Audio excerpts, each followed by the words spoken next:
Hello and welcome to AgilePoint's product briefing. Before we get into building the application, let's take a look at a few of the modules that you'll see over the course of the presentation. Our Work Center is the primary end user area of AgilePoint. This is where I can access applications, tasks if applicable, manage, where I can manage running applications, configure permissions for users, groups, and roles, enable webhooks, and perform business activity monitoring. The application designer, a drag and drop page builder to completely replace the default user experience of AgilePoint, complete with pages and menus. A business user-friendly report creator. Collaborate to discuss user stories, application design, as well as execution. An app store with 60 pre-built application templates, layouts, and themes, and settings to manage my AgilePoint deployment. So let's get started with building the application. And for the data model, we've designed that within AgilePoint's native data designer data entity. This is a tool that's meant to be business user-friendly, right? Enables a user to design their tables within the browser, and in turn, AgilePoint creates database tables on the back end. Now we could build the entity from scratch that we'll use for today, but to save some time, let's import it.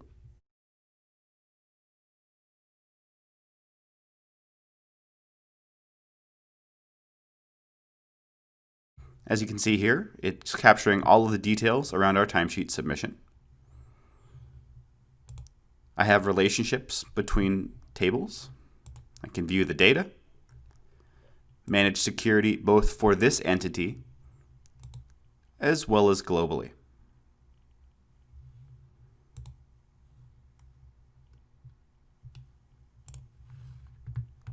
If I'd like to add a field to this table, I would categorize the column type, make my selection, give it a display name, and then configure details of the column.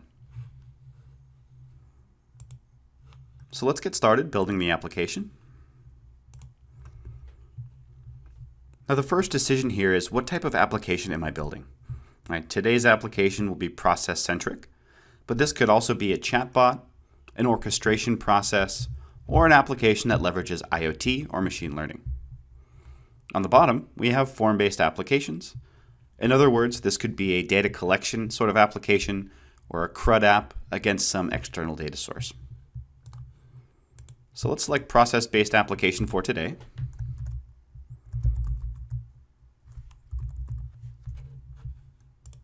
AgilePoint has been localized into a number of different languages, including multilingual applications, but we'll keep our default language of English.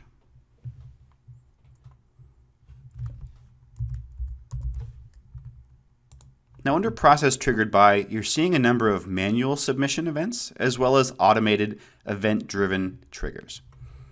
For today, we'll use AgilePoint's native UI designer, eForms. But I could always use external forms and integrate via API. I can automatically initiate a process based on an event, such as a database insert, file drop, inbound email, or on a scheduled basis. System integration would be where I want to call an API to start a workflow. Integration between parent and child processes, and then event support for both SharePoint as well as Salesforce. Now here I have the option to select a data first approach or go with the form first approach. If I wanted to start with my form, I would start with a blank data model and simply bring that in on the fly, where some fields may come from SAP, others from a database or Salesforce as an example. Or I can bind a primary, secondary, and tertiary data source to my application and simply build the app around that, as you're seeing here with data entity, databases, Salesforce, and SharePoint.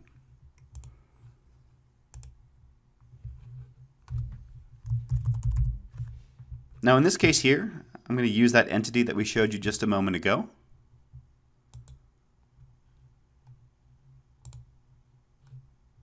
Now optionally, I could unselect fields here if I don't need them. And I'll also bring over the child table.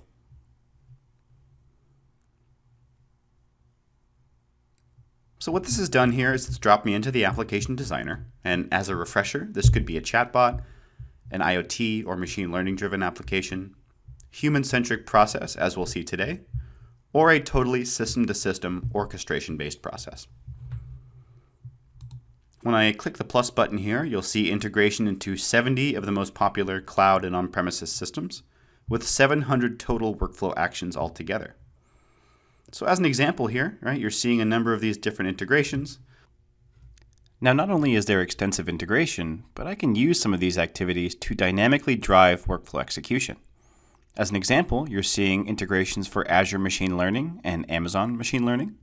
This can be used to personalize each execution of an application based on a machine learning algorithm. Now, let's expand out one of them just to show you the depth of integration. Let's take Salesforce as an example, right? Something like 30 some odd various process activities here, which is important, right? Whereas most of our competitors simply go with basic CRUD operations.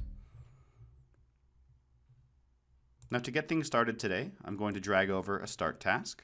This is the first step in our workflow. And I'm going to start from a blank canvas. Now typically this is not often seen among our customers, right? They can reuse components even in completely unrelated applications.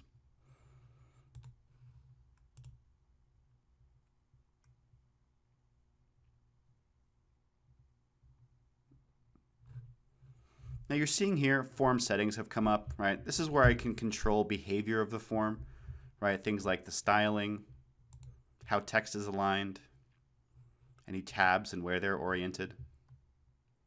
Setting background images, right? I can inherit global CSS as you're seeing here. Add buttons to my form. And then show a validation summary as an example. Now from here, as you can see, I've been dropped into the UI designer. So on the left-hand side, I have all of the various controls at my fingertips. And all of these are optimized for certain data types or different use cases. Right? By that I mean there is built-in validation so that I simply configure the appropriate behavior, right? Rather than writing code as a first step. Now to get the look and feel that I'm after for my form, right, as we mentioned earlier, there is the concept of global CSS. Right? I can also apply some manually here if I so desire.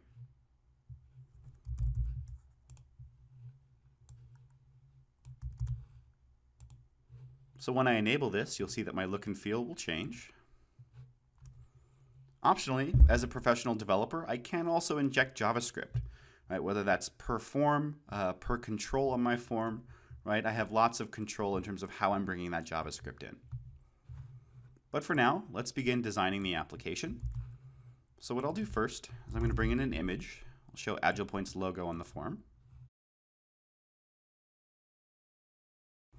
All right, now let's make this a little bit smaller. All right, great. So next I want to break up some of the different sections of the form here. So what I'll do is I'll just bring in a divider. And this first section that we're going to work on here will be the submitter details, right? So which consultant is submitting this timesheet? Okay, so let's capture information about who is submitting this. So what I'll do first here, I'll drag over the submitted by field. You'll notice that AgilePoint is suggesting the appropriate UI component to use based on the data type. So here I want to give a standard system value, right, so that when this application runs, it shows the user's full name.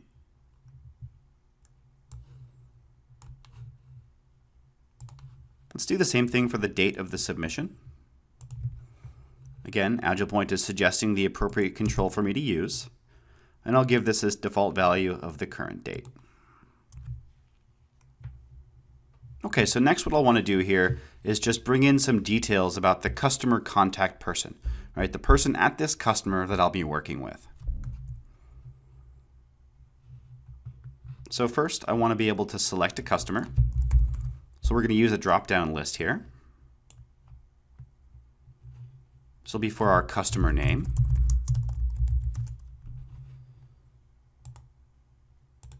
And I want to bind that to the value in my external source here.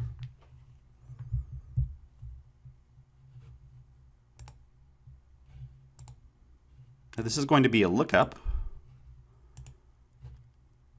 As you can see here, there are a number of lookups that are supported on the form level, as well as the extensive integration that you saw at the process level just a moment ago.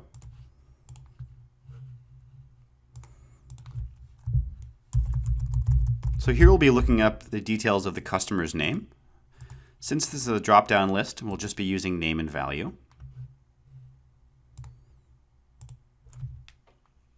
And then I have an entity here that tracks all of my customer records.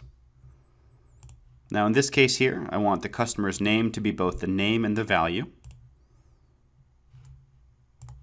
And then we can use our built-in testing tools here to check our lookup.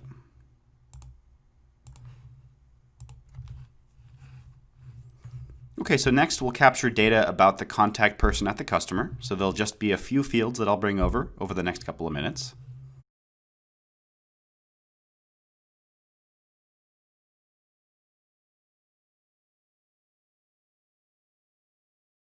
For this last field here, since this will take up a little more space, let's just drag this all the way over. Right? Notice that I don't need to go to CSS for these types of things.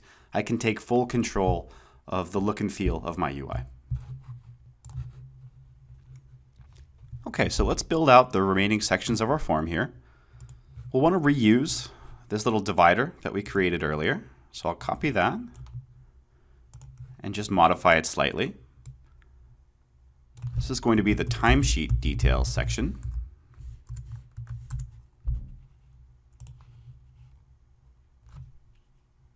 Now from here, I'm going to want to take our child table and just drop it on the form.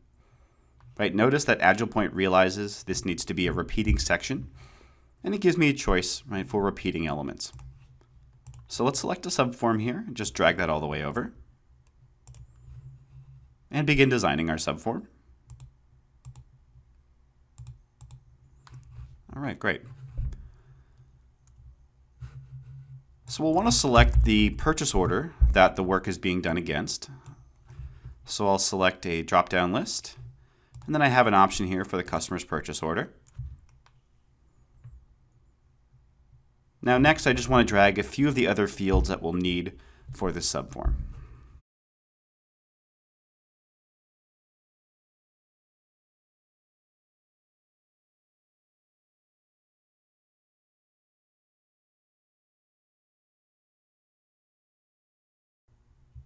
Next, let's bring in a few lookups to populate the available hours and hours used thus far. So first, we'll do a lookup against AgilePoint's data entity.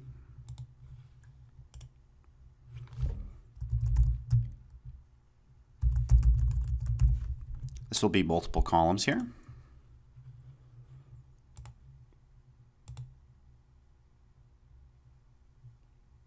I have an entity here that I'll use, and I'm only interested in the assigned hours field. So I'm going to bind this lookup to that field, assigned hours.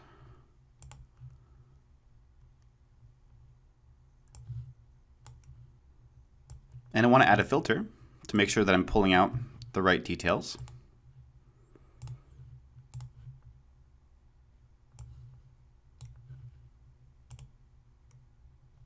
And this lookup will fire when a specific field value changes of customer PO. So let's do one more lookup. This time we'll look up data against the database.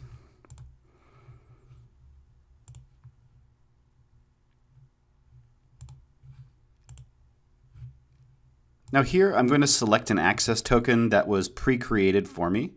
All right, this is something that I was assigned to use for this application.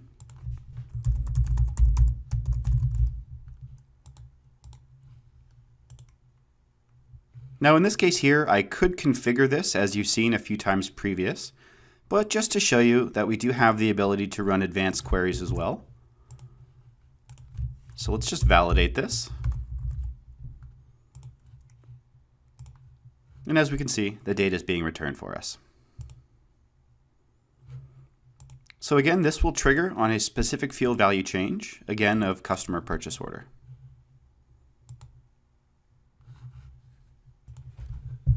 Okay, so what we'll do next is we'll bring in a couple of calculations and we'll implement some rules based on those calculations. So first, let's use a formula control. I'm going to bind this to the total worked hours column. And my formula is pretty simple. It's going to be the hours used thus far plus the time worked.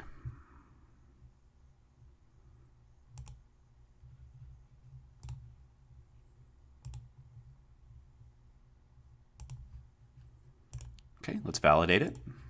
Everything's good.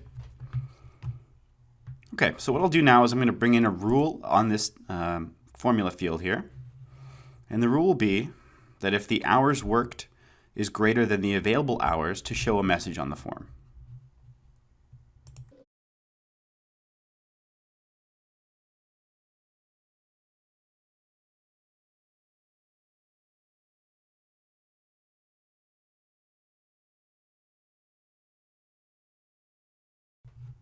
Okay, so let's test this.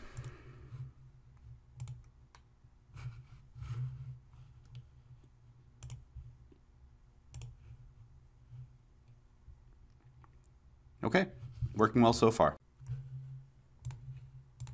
Okay, so next we'll use a lookup to populate the customer contact person's details.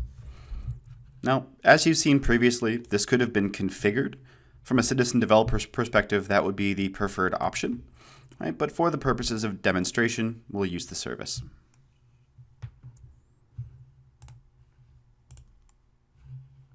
And I'll need to create an access token here.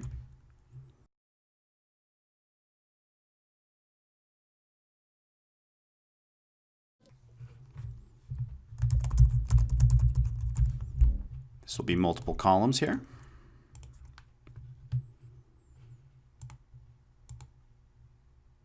On the response, I'm just going to pass the customer's name.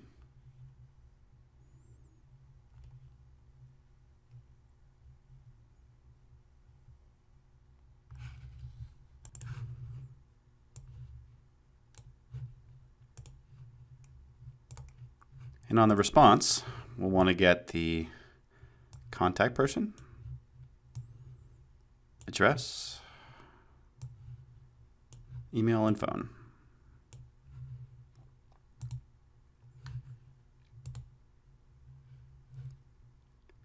Now, this lookup will trigger when a specific field value changes, and that's going to be the customer name.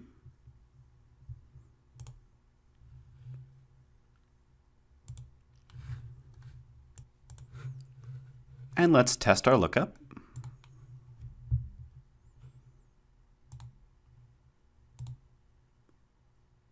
Great. And one last thing I'll point out here, in the top right corner, you're seeing my device layout testing tools.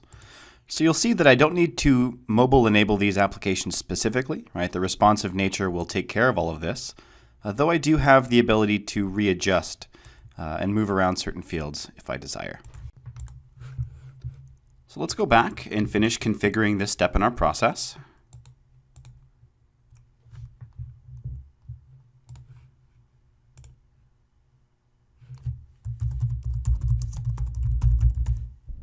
As you can see here, I have an SLA component where I can specify how long this task should complete. I can give it a priority, as well as enable offline for this step in my process or the entire process as a whole. It defaults here to process initiator, and we'll see more of this in a subsequent step. And then for now, let's just give myself a little more room to work, and we'll add a review task. Now here I want to add a new form, but let's base it off of an existing form.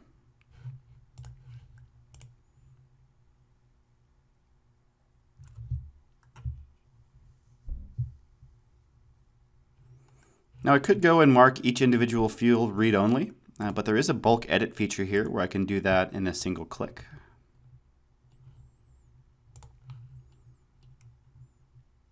So what we'll do to this form is we'll want to give a place for our manager to indicate their approval decision. So I'm going to reuse that divider here and just change the name of the heading.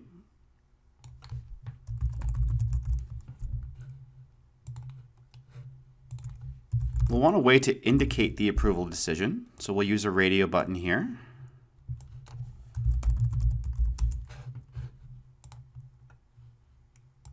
I want to stack this horizontally and give a few options. Now in this case here, I'll only use 2 outcomes, but as you're seeing, we could have a theoretically unlimited number of options.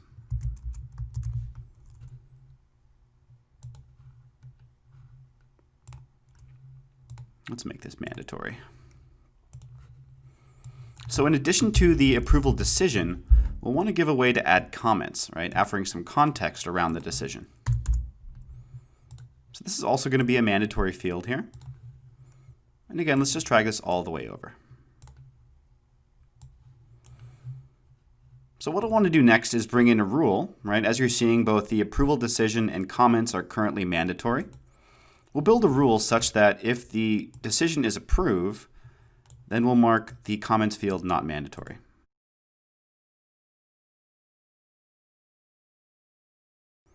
And if I select approve here, this comments box no longer is mandatory.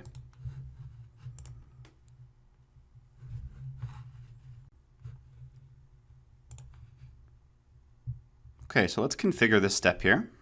Now, as you're seeing here, we have a blank participant screen. Now, for the sake of demonstration, I'm going to assign this task to myself.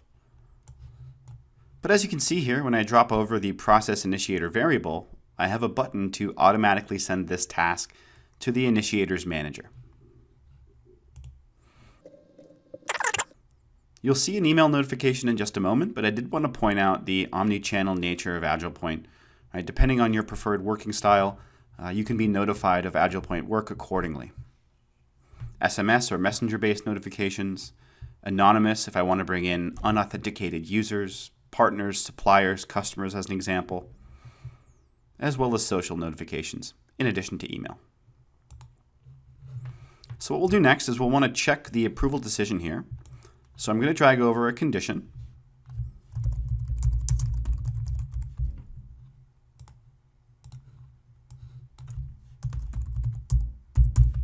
And the rule that we're going to configure here is the approval path.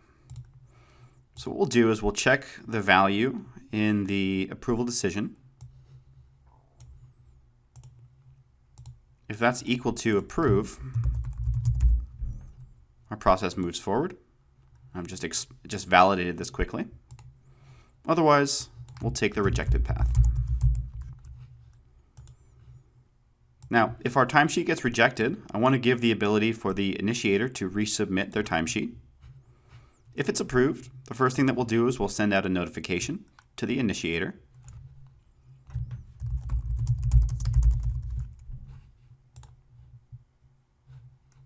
Now you're seeing that we do have a number of out-of-the-box notifications, but we'll create a new one here.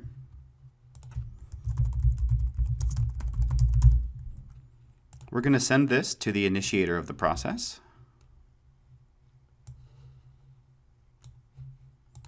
And as far as the content is concerned, as you can see here, we have a full HTML editor, but just to save some time, I'm going to go ahead and bring in one that I've created previously. Okay, and the last thing we'll do here is we're going to record this work to an external data source. In this case here, we're going to select SharePoint, but this will work the same way for any of the 70 systems that AgilePoint supports.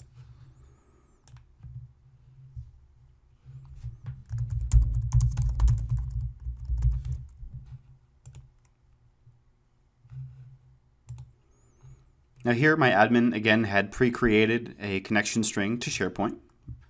So I'm simply going to use what's been assigned to me.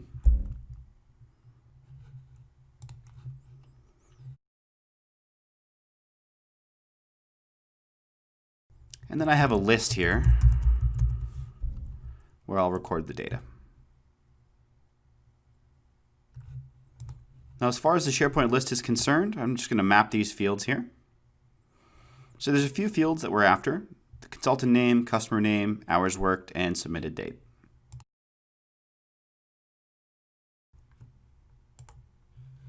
Now before I publish this, you'll see that I have a validate button here. This basically ensures that the application is appropriately configured. There are no circular references or name clashes in fields. So this model has validated successfully. So let's save and check this in.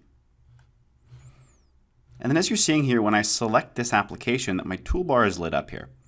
So this is where I can enable all of the aspects of software development, right? Team-based development. By that I mean versioning with each component versioned independently, check in and check out, the validate button that we showed just a moment ago, the ability to declare milestones, and then a one-click publish ability to take all of the application artifacts and move it to the next environment. Now, AgilePoint does support deployment automation, both through our own tooling as well as integrating with our customers' deployment pipeline. I have the ability to clone an app if I'd like to make modifications for a different department, for instance, as well as the ability to set application level permissions. So we're going to publish this application. As you can see here, I do have the ability to set permissions. This is around initiation of the application, reporting permissions, as well as application design permissions. And then I can notify a user that a new application is available or a new version of that application is available.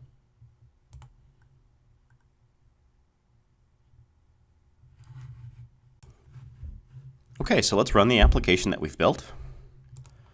For this, we have a custom homepage that I've built via drag and drop using AgilePoint's page builder.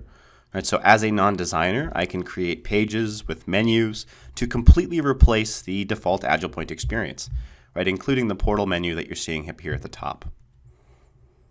So on this page, I have different types of media as well as AgilePoint components. Right, you're seeing here in these tiles linked to AgilePoint applications, my timesheet app, my order management applications, as well as my task list. And just to show you how this would work here, if I wanted to add new sections to my page, I have various types of widget options. Right, so up here in content, I have the ability to embed AgilePoint eForms, AgilePoint's task list, report views, various URLs, and then various types of media content, right? Cards, and then layouts. So let's preview this and we'll run the application. So I'm going to click the box here to open up my timesheet application.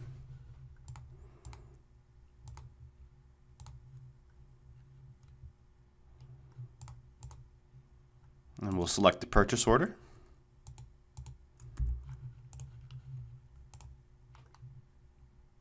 So I've submitted this now, right? We could have configured email-based task notifications. In this case here, I'll just click my link to go back to my work center. And what I'll show here is the manager's view, right? You're seeing that I have my standard work list, but I have extended this, right, to show specifically all of the timesheet related tasks. In addition to the custom tab, I also have additional columns here, right, where I'm exposing data from the application, giving the manager a quick synopsis of the task that they're working on, right, and enabling them to make a quick decision. Right, so just so we can follow along here, I've opened up the process viewer, and then now we can open up our task. So I'll indicate that I'm going to approve this timesheet here, and we can go back to our process viewer, right? So in just a second, we'll see the other two activities light up, right? We've received an email indicating that our timesheet has been approved, and then in just another second here, we'll record this work to our external data source. So here's my email, right? It's nicely formatted. I have a link to the report view that I can open. And then if I go over to SharePoint, I can refresh it, and we'll see the new entry. Okay, so what I'll show next here is just some of the advanced management capabilities of AgilePoint. Right, I've moved into the Manage console, right, which is primarily the administrator or application owner area.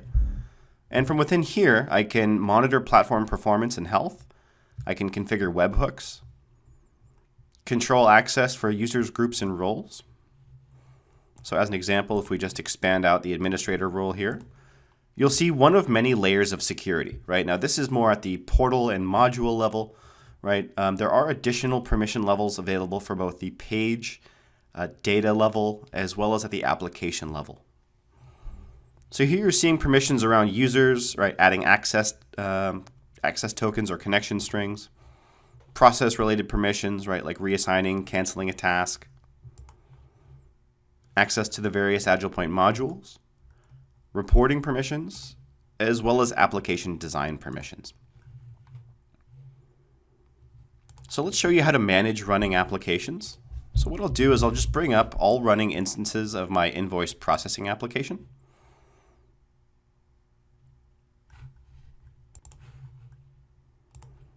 So if I click into my most recent here, I have high-level information about the application, how many people have used it, what's remaining in this application, when action was last taken. I have the process monitor, right, showing me where in real time my application is in its execution. An audit trail for both system activities as well as human tasks.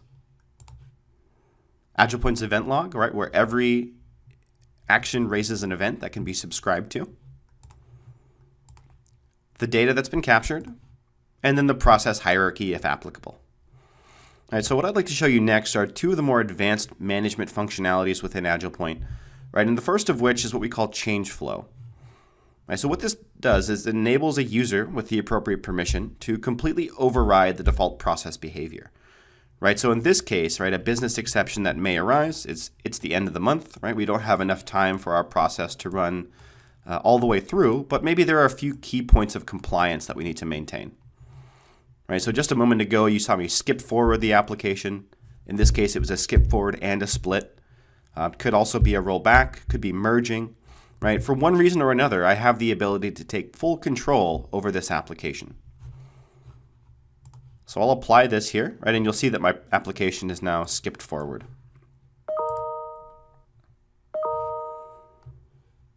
Okay, now what I'll show next here is just how we can continuously improve these applications that are already in flight.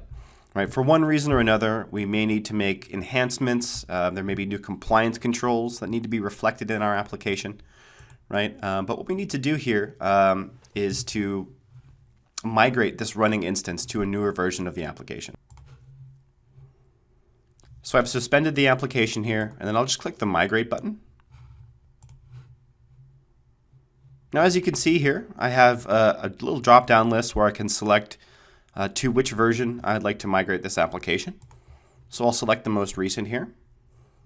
And I'm brought to a screen where I can merge the changes between these two applications. Right? This could be a change in a data model. This could be a change in logic, either to our UI or our process, for instance. I could have added email notifications. All right, so what I'll do here is I'll just merge the two changes, right? I have an option here to show all differences in this application. And then I can just click Confirm Migrate. Now I could have made this change in bulk as well, right? You may have seen the instruction file option, right? That's a great way to make these sorts of changes across multiple instances of an application. Okay, so after this, let's build a quick report. Now, as we're building the report here, keep in mind the timesheet use case was fairly straightforward, so I'm going to build a slightly more complex report. As you see, we have a number of report templates. So I'll start with a tabular report and a chart. I'm going to select this data here.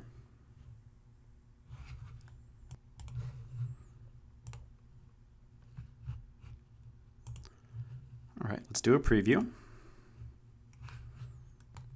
Now, I won't need all of these columns.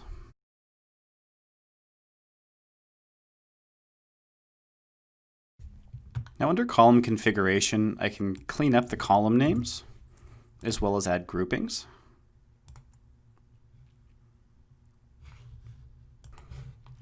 So we'll group this for drill down.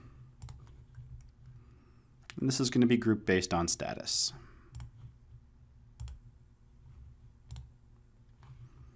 Okay. Now for our chart,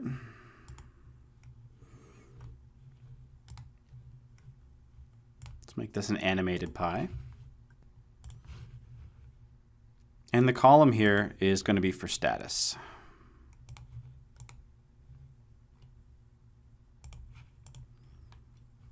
Okay, as you can see, we have a preview function here. So if I just drop this on the top, I can add export options.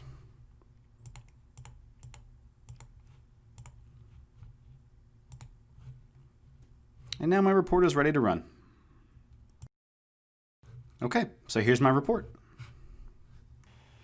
Now if I had just a few more minutes, I might be able to create a report that looks something like this.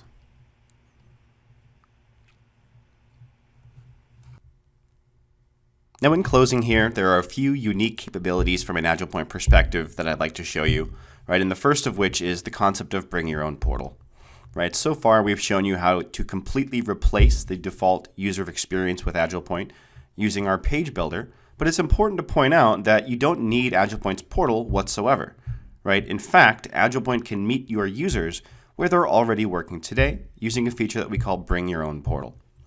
Right, so here I have a few examples. Right, you're seeing AgilePoint natively embedded within SharePoint, within Salesforce, right, supporting both the classic experience as well as Lightning, right, and here for Microsoft Teams, right. But we've done this for more than 50 different platforms, including SAP, Drupal, ASP pages, for instance, right, and really means from a change management perspective, the end users are not learning an entirely new portal.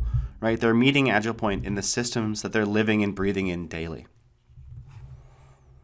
The next piece that I'd like to highlight here is the custom branded mobile app builder. Right, this means that I can custom brand my mobile apps using clicks instead of writing code. So for instance, let's walk through an example here. We have a sales order application mobile app.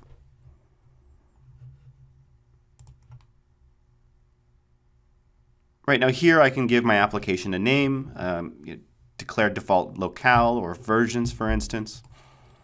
As you're seeing here, I have all of the same authentication options on the mobile device as I do on the desktop. Under application filters, I would choose which AgilePoint applications are exposed within this mobile app. Right, this could be just a single application underneath for the mobile app, could be multiple, completely up to you. Here I can create my own menu options, my target platform, right, and there's couple things that I'll point out here, right? Not only does this support all major mobile platforms, but different deployment models as well, right? Public store build, private store build, or for device-specific use. I can bring in my own styling, images, and then I'll receive the file once the application is ready to push out to my store. Now the last piece that I'll touch on here is AgilePoint's marketplace. Right, this gives a lot of reusability within the platform. There's more than 60 pre-built applications, templates, layouts, and themes here. Right, and also includes AgilePoint's response to COVID-19. Right, so this enables us to rapidly deploy and deal with the effects of the coronavirus. Right, things like incident dashboards, working from home, and device requests as an example.